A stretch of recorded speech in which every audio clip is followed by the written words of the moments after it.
This is a gift from my neighbor Dennis for my grandsons Jesus and Nathan, because I'm always talking about them. I've not seen them in a little while and truly miss them.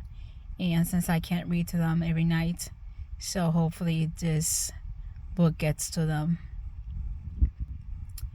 There's a series of, I believe, 24 books, and I will read each and one of them for them. And hopefully you can also share these books with your children or grandchildren. Titled The Tale of Peter Rabbit. And if my little boys remember when they actually saw the movie, they were laughing their little tummies off. The Tale of Peter Rabbit by Beatrix Potter. The Tale of Peter Rabbit. Here you go, guys. You can say that's Nana with you guys on the bed. Here we go. The Tale of Peter Rabbit by Beatrix Potter. Frederick Warne. I would like to emphasize that I do not own the rights to this book. I am just reading this book to my grandchildren. Once upon a time, there were 4 little rabbits, and their names were Flopsy, Mopsy, Cottontail, and Peter. They lived with Mother in a sandbank underneath the root of a very big fir tree. "Now, my dears," said old Mrs. Rabbit, "one morning you may go into the fields or down the lane, but don't go into Mr. McGregor's garden. Your father had an accident there. He was put in a pie by Mrs. McGregor." She dressed them up and, "Now run along and don't get into mischief. I am going out." Then old Mrs. Rabbit took a basket and her umbrella and went through the wood to the baker's. She bought a loaf of brown bread and 5 currant buns. Flopsy, Mopsy, and Cottontail, who were good little bunnies, went down the lane to gather blackberries. But Peter, who was very naughty, ran straight away to Mr. McGregor's garden and squeezed under the gate. First, he ate some lettuces and some French beans, and then he ate some radishes.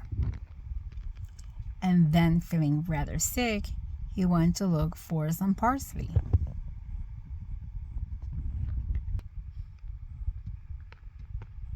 But round the end of a cucumber frame, whom should he meet but Mr. McGregor?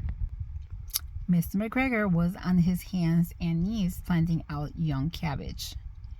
But he jumped up and ran after Peter, waving a rake and calling out, "Stop, thief!" Oh no, he got caught. Uh-oh, what happened? Peter was most dreadfully frightened. He rushed all over the garden, for he had forgotten the way back to the gate. He lost one of his shoes among the cabbages and the other shoe amongst the potatoes. After losing them, he ran on 4 legs and he went faster, so I think he might have got away altogether if he had not unfortunately run into a gooseberry net and got caught by the large buttons on his jacket. It was a blue jacket with brass buttons, quite new. Uh-oh.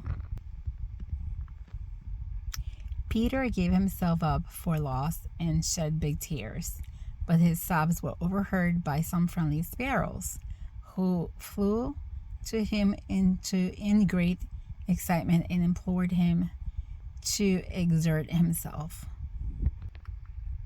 Mr. McGregor came up with a sieve, which he indeed to pop up the top of Peter, but Peter wriggled out just in time, leaving his jacket behind him, and rushed into a tool shed and jumped into a can. It would have been a beautiful thing to hide in if it had not been so much water in it. It was a watering can. Mr. McGregor was quite sure that Peter was somewhere in the tool shed, perhaps hidden underneath a flower pot. He began to turn them over carefully, looking under each. Presently, Peter sneezed. "Kitchoo!" Mr. McGregor was after him in no time, and tried to put his foot up upon Peter, who jumped out of a window, upsetting 3 plants. The window was too small for Mr. McGregor, and he was tired of running after Peter. He went back to his work. Peter sat down to rest. He was out of breath and trembling with fright, and he had not the least idea which way to go. Also, he was very damp with sitting in that can.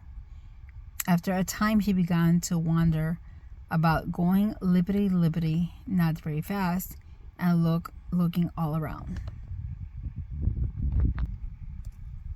Then he tried to find his way straight across the garden, but he became more and more puzzled.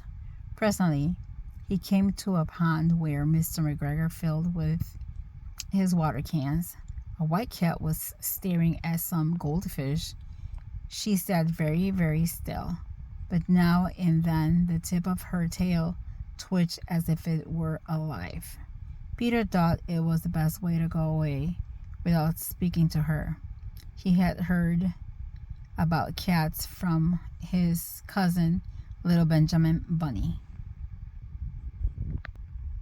He went back towards the tool shed, but suddenly, quite close to him, he heard the noise of a hoe. Screech, scratch, scratch, screech.